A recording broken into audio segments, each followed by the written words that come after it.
কেমন আছো তোমরা সবাই? ভালো। তোমাদের সবাইকে আজকের ম্যাথমেটিক্স ক্লাসে স্বাগত। তো তোমাদের জন্য বিশেষ কিছু স্পেশাল আজকে জীবন জীবিকা থেকে যে পাঠটা তুলে আসছি। তো সবাইকে প্রিয় শিক্ষার্থীবৃন্দ আজকে সবাইকে জানাচ্ছি আমি স্বাগত। এখন দেখেন আমার পরিচয় আমি তোমাদেরকে সংক্ষেপে তুলে ধরছি। ঠিক আছে, দেখা হয়েছে? হ্যাঁ। আজকে আমাদের শিরোনাম হচ্ছে স্বপ্নের ক্যারিয়ার সাজায়। এটা আমাদের মহাশয়িত আছে জীবন জীবিকা অধ্যায় হচ্ছে কত? 1। এই বিষয়গুলো আমরা আগে বলেছিলাম। আমরা প্রাইমারি ভাবে যে জ্ঞানটা অর্জন করেছি সেটা আমরা একটু কি করব আজকে এই লাইভ ক্লাসের মাধ্যমে সেটা প্রয়োগ দেখাবো। ঠিক আছে? আমাদের পাঠের ভূমিকা কে করবে দেখি, নদী পড়ো। আজকে পাঠের ভূমিকাটা দেখি, নদী পড়ো। স্বপ্নের ক্যারিয়ার কি? একটি ক্যারিয়ার করার জন্য প্রয়োজনীয় পদক্ষেপ, ক্যারিয়ারের পরিকল্পনা গুরুত্ব। থ্যাংক ইউ নদীকে। আর কেউ? বসো। এটা অফ করো। ভূমিকার যে পরবর্তী টপিক সেটা হচ্ছে নিজের দক্ষতা ও আগ্রহকে মূল্যায়ন। আমাদের নিজের দক্ষতা ও আগ্রহকে কি করতে হবে? মূল্যায়ন করতে হবে। এক্ষেত্রে এই বিষয়ে কে পড়বে? কে পড়বে দেখি, তাহা পড়ো। নিজের দক্ষতা ও আগ্রহ মূল্যায়ন। 1. নিজের শক্তি এবং দুর্বলতা চিহ্নিত করা।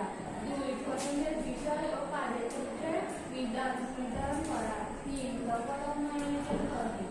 দক্ষতা উন্নয়নের জন্য করণীয়। তো আমরা কি বুঝতে পারলাম? এক্ষেত্রে আমাদের নিজের শক্তি এবং দুর্বলতাকে কি করতে হবে? চিহ্নিত করতে হবে। আমার কি কি শক্তি আমি প্রয়োগ করতে পারবো এবং আমার ভিতরে কি কি দুর্বলতা আছে এই বিষয়গুলো আমরা কি করব? বের করে আনবো। তারপর হচ্ছে পছন্দের বিষয়, আমি কোন জিনিসটা পছন্দ করি সেটা আমাকে কি করতে হবে? নির্বাচন করতে হবে। এবং কাজের ক্ষেত্র নির্ধারণ করা, আমি কি কাজটা করলে দ্রুত আমি কি করতে পারবো? নিজেকে দক্ষ করে তুলতে পারবো, সেই ক্ষেত্রটা আমাকে নির্বাচন করতে হবে। এছাড়া দক্ষতা উন্নয়নের জন্য আমার কি কি বিষয়গুলো করণীয়। করণীয় বলতে আমরা কি বুঝি? যে যে কাজগুলো করলে আমি আমার সফলতাকে পাবো ওটাকে আমরা কি বলি? করণীয় বলি। যেমন আমাদের সামনে পরীক্ষা, পরীক্ষার জন্য আমাকে কি করতে হবে? আমাকে একটা ধারাবাহিকভাবে সকাল সন্ধ্যা অথবা সন্ধ্যাবেলা আছে আমাকে কি করতে হবে? পড়ার জন্য একটা প্রিপারেশন চলে আসতে হবে। তাহলে আমাকে কিছুক্ষণ পড়তে হবে, কিছুক্ষণ নিতে হবে, কিছুক্ষণ এমসিকিউ, কিছুক্ষণ সাবজেক্ট রচনামূলক, এভাবে করে আমাকে ধারাবাহিকভাবে কি করতে হবে? বিষয়গুলি নিতে হবে। ঠিক তেমনি ভাবে আমি যখন আমার আগ্রহ এবং দক্ষতাটাকে কি করবো? এই যে অপশনগুলোর মাধ্যমে রিসার্চ করে বের করে আনবো, তখন আমরা কি করবো? আমাদের ক্যারিয়ারে কি হবে? পৌঁছে যাবে। ঠিক আছে, ধন্যবাদ তাহাকে। ঠিক আছে, আমাদের পরবর্তী কাজ কি? আমাদের লক্ষ্য স্থির করা। কি করা? লক্ষ্য স্থির করা। লক্ষ্য স্থির বলতে কি বোঝায়? যে কেউ বলতে পারবে কিনা? লক্ষ্য স্থির বিষয়টা কি? দেখি মেহরানিসা বলো। আমরা জীবনে ভবিষ্যতে যেটা হবো, যে লক্ষ্যে যাওয়ার ইচ্ছা ও লক্ষ্যে স্থির করার চেষ্টা, তাই আমরা এরকম বিষয়গুলো করে সেটা। ধন্যবাদ মেহরানিসাকে, ওর জন্য একটা তালি হবে। খুব সুন্দর বলেছে। অবশ্যই কেউ অ্যাড করতে চাও? কে অ্যাড করবে? আচ্ছা ঠিক আছে, বসো। কই আমাদের সাদিয়া কই? দেখি সাদিয়া পারবে না কিছু? লক্ষ্য স্থির করা বলতে কি বোঝাচ্ছে? হ্যাঁ না, আপনার হচ্ছে যে ফেস। আচ্ছা ঠিক আছে, সাদিয়া আপাতত প্রিপারেশন নাই। এবার কে দেখি আমাদের এই বিষয়টা নিয়ে সাবা বলবে, আমাদের ফার্স্ট গার্ড। লক্ষ্য স্থির করা বলতে বোঝায় যে আমরা জীবনে পড়াশোনা করে লক্ষ্য স্থির রাখতে হবে, না কি রাখতে হবে না ইনজিনিয়ার আমরা এই কোনটা করবে সেটাকে লক্ষ্য স্থির করা বলছে। ধন্যবাদ তাহার জন্য, সরি সাবার জন্য। এটা তালি মারার জন্য। এটা করবে নেহারিকা। পেশাগত সুযোগের অনুসন্ধান, বিভিন্ন পেশার বিবরণ এবং প্রয়োজনীয় যোগ্যতা। 2. চাকরির বাজারের বর্তমান অবস্থান। 3. উচ্চশিক্ষার ক্ষেত্র ও এর সুযোগ সমূহ। ধন্যবাদ নেহারিকাকে। এই বিষয়ে আপনাদের পেশাগত সুযোগের যে অনুসন্ধান, এই বিষয়ে কারো সংক্ষিপ্ত বলার চাইলে বলতে পারবে? কেউ বলবে? দেখি সাইড সাইন করো যে পেশাগত সুযোগের অনুসন্ধান বলতে কি বোঝানো হয়েছে।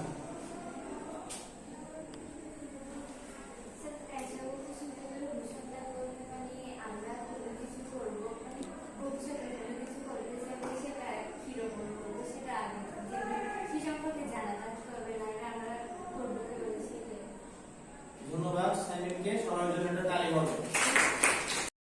পেশাগত সুযোগের অনুসন্ধান, বিভিন্ন পেশার বিবরণ এবং প্রয়োজনীয় যোগ্যতা, বিভিন্ন পেশার বিবরণ।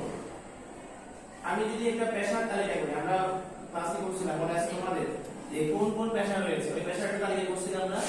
প্রথমত আমাদেরকে পেশার যে বিবরণটা নিয়ে আসতে হবে, এটা হচ্ছে প্রয়োজনীয় যোগ্যতা। যে পেশাটা আমি নিয়ে আসলাম সেটার জন্য কি রকম যোগ্যতা, যেমন ধরো আমি একটা রেস্টুরেন্ট করবো, তাহলে এই পেশার জন্য আমার কি যোগ্যতা লাগবে। আমি একটা দোকান করবো, মুদির দোকান করবো, তাহলে এটার জন্য আমার কি যোগ্যতা লাগবে। আমি একটা হসপিটাল করবো, এটার জন্য আমার কি যোগ্যতা লাগবে। তাহলে এই বিষয়গুলো আমাদের পেশার সাথে কি সাংঘর্ষিক, ঠিক আছে কিনা। এখন হচ্ছে চাকরির বাজারে বর্তমান অবস্থা। আজকের চাকরির বাজারে বর্তমান অবস্থা কি, এটা কি তোমাদের জানা আছে? আচ্ছা, তোমরা ইতিমধ্যে হয়তো জেনেছো যে আগে চাকরিতে, সরকারি চাকরিতে প্রবেশের যে পরিসীমা ছিল ওটা ছিল 30, কিন্তু গেল কয়েকদিন আগে প্রজ্ঞাপনে জারি হয়েছে এটা কত, এখন বর্তমানে 32 বছর। কয় বছর? 32 বছর পর্যন্ত। তাহলে চাকরির বাজারে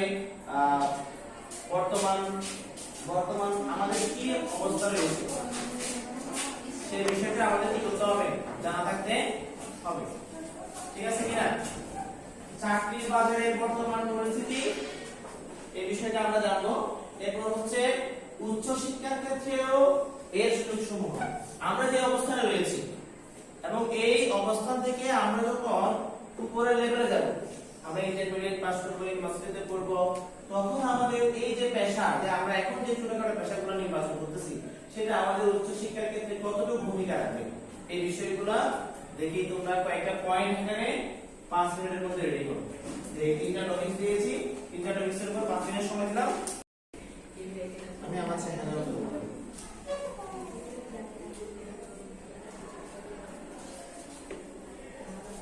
হ্যাঁ দেখো, সময়ের দিকে লক্ষ্য রাখবে।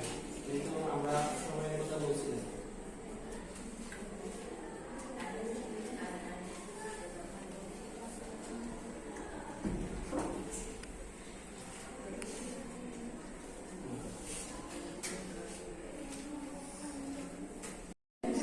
ঠিক আছে, আমরা যে নির্ধারিত সময়টা দিয়েছি, আমাদের নির্ধারিত সময় কিন্তু শেষ। এখন আমি প্রথম যে প্রশ্ন রয়েছে, বিভিন্ন পেশার বিবরণ এবং প্রয়োজনীয় যোগ্যতা সম্বন্ধে জানতে চাইবো তোমাদের থেকে। কে বলবে? দেখি নিহার কাছে বলো, কি দেখে তুমি বলো, সবাই একটু শুনো। পেশার নাম টেক্সটাইল ইঞ্জিনিয়ার। পেশাগত যোগ্যতা পড়ালেখার পাশাপাশি জ্ঞান, বুদ্ধি, দক্ষতা। ধন্যবাদ মেহরুন্নেসাকে। আপনারা কেউ ল্যাপ করতেছেন না, কেউ আগে শেষ করছেন এটা প্রথম পয়েন্টটা, ঠিক আছে। আমরা দ্বিতীয় পয়েন্টে যাচ্ছি। থ্যাংক ইউ মেহরুন্নেসাকে। চাকরি বাজারের বর্তমান অবস্থা, এই বিষয়ে কি বলবে সাদিয়া? হ্যাঁ, দেখে আপনি কি লিখছেন বলেন।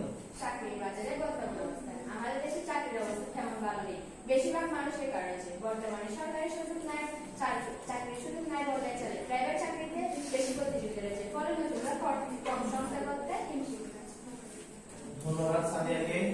তৃতীয় পয়েন্ট, উচ্চশিক্ষার ক্ষেত্রে খ্যাত ও এর সুযোগসমূহ, এই বিষয়টা কে বলবেন? সাফা। উচ্চশিক্ষার ক্ষেত্রে আমাদের অবশ্যই মানবতার পড়াশোনা অবশ্যই সুযোগ থাকতে হবে এবং মান অনুযায়ী পড়াশোনা করতে হবে। ধন্যবাদ সবাই।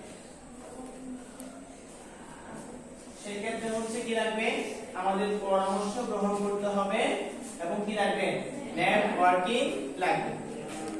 এটা করবে কে? তুমি পড়ো। পরামর্শ গ্রহণ এক অভিজ্ঞ পেশাজীবীদের পরামর্শ গ্রহণের পেশাগত যোগাযোগ করে গড়ে তোলা। এই নেটওয়ার্কিং এর মাধ্যমে ক্যারিয়ার। Thank you. বসো। আমরা এখানে পরামর্শ গ্রহণ ও নেটওয়ার্কিং টপিকসে কি আমরা দেখতে পাচ্ছি, অভিজ্ঞ পেশাজীবীদের পরামর্শ গ্রহণের কি রয়েছে, গুরুত্ব রয়েছে। এবং পেশাগত যোগাযোগ কি করা গড়ে তোলা। 3 নম্বর হচ্ছে নেটওয়ার্কিং এর মাধ্যমে ক্যারিয়ারে কি করতে হবে উন্নয়ন করতে হবে। এই বিষয়ে দেখি অবন থেকে কিছু বলো। অভিজ্ঞ পেশাজীবীদের পরামর্শ গ্রহণের গুরুত্ব সম্পর্কে তুমি কিছু মতামত দাও।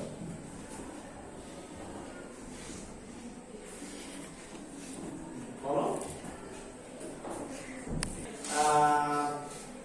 ঠিক আছে তুমি বলো। ইবা এখন বলবে বলো।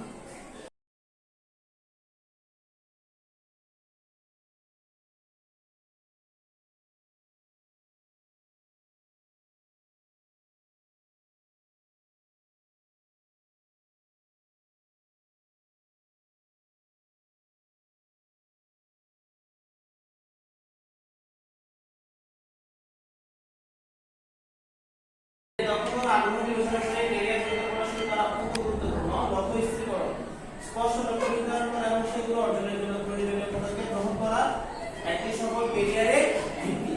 আমাদের পেশাগত সুযোগের সন্ধান, বিভিন্ন পেশার দক্ষ সংগ্রহ এবং ভবিষ্যতের জন্য সঠিক পথ নির্বাচন করা জরুরি। নেটওয়ার্কিং ও পরামর্শ, পেশাগত নেটওয়ার্ক গড়ে তোলা এবং অভিজ্ঞ ব্যক্তিদের পরামর্শ গ্রহণ ক্যারিয়ার উন্নয়নে সহায়ক। 5 চ্যালেঞ্জ মোকাবেলা, ক্যারিয়ার গঠনের মধ্যে আসা বিভিন্ন চ্যালেঞ্জ মোকাবেলা করার জন্য মানসিক বিকাশতা হবে, দৃঢ়তার প্রয়োজন থাকতে হবে। আমরা কি বিষয়টা বুঝতে পারছি সবাই?